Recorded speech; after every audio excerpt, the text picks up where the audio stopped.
Продолжается встреча Акима с населением. Сегодня Аким Тараза Бахыджан Орынбеков встретился с жителями территориального округа номер 3, на которой был поднят ряд актуальных проблем. Это и уличное освещение, и плохие дороги, и бездомные собаки. Как будут решаться эти и другие вопросы, смотрите в следующем материале.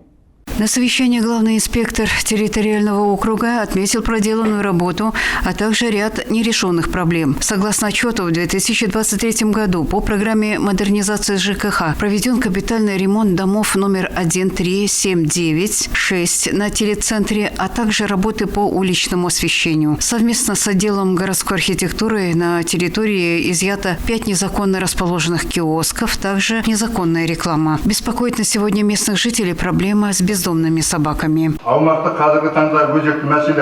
На территории в настоящее время актуальной проблемой является увеличение количества бродячих собак. Ведется ежедневный их отлов совместно с ветеринарной станцией. Всего за 2023 год было отловлено 200 бродячих собак. После отчета инспектора жители начали задавать свои вопросы и высказывать предложения.